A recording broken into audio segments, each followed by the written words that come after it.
আমাদের বলতে গেলে 5ই আগস্টের পর আমাদের বাংলাদেশের আমার মনে হয় ছাত্র জনতা সহ সকল জনগণ নিজেদের বাক স্বাধীনতা ফিরে পেয়েছে।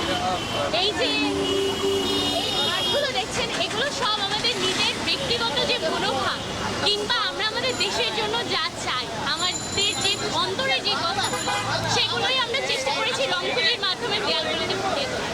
হয়তো আমরা 5 আগস্টের আগে করতে পারতাম, কিন্তু আমরা এখন যে স্বাধীনতাটা পাচ্ছি, যেভাবে নিজেদের ভাবগুলো প্রকাশ করতে পারছি, আমরা হয়তো আগে সেটা পারতাম।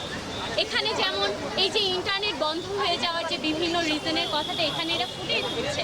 আপনার কি মনে হয় যদি আওয়ামী লীগ সরকার এখন ক্ষমতায় থাকতো, কারো সাহস হতো এই জিনিসটা এভাবে রাজপথের উপর এভাবে লেখার? কোনোদিন সাহস হতো? এটা আমাদের বাক স্বাধীনতার প্রতিফলন আমার মনে হয়। এছাড়াও আমাদের ছাত্রদের নিজেদের যেই সৃজনশীলতা, যে প্রতিভা, সেটাও দেখুন ফুটে উঠছে।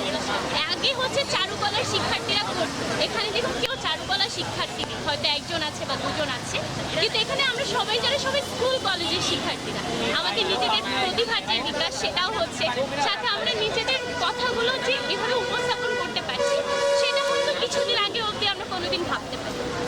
আজ আসছে এই কর্ম, এই যে এভাবেই সৌন্দর্য, দেশ সুন্দর করার যে আপনারা রাস্তায় নেমেছেন লক্ষ্যে, এটা কতদিন থাকবে?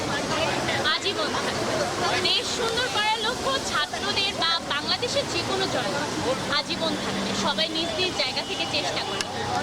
আমরা হয়তো এভাবে রাজপথে হয়তো থাকবো, আমরা সবাই নিজেদের কর্মক্ষেত্রে থাকবো, কিংবা আমাদের শিক্ষাক্ষেত্রে আমরা অন্য বড় পর্যায়ে যাবো।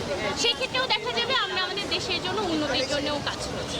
যারা শিক্ষার্থীরা থাকে তারা দেখবেন যে বাংলাদেশের কৃষি বিশ্ববিদ্যালয়ে যারা রয়েছে তারা কিন্তু অনেক নতুন নতুন জিনিস আবিষ্কার করে, কিন্তু সেগুলো কিন্তু আমাদের দেশে সেভাবে প্রয়োগ করা হয়। প্রয়োগ করলে আমাদের দেশের কৃষি আরও উন্নত হবে। ধন্যবাদ আপনাকে। আপনার নাম? জি, কোথায় পড়েন? আমি পিকারুনিস্তান কলেজে আছি। আমি এইচএসসি 2024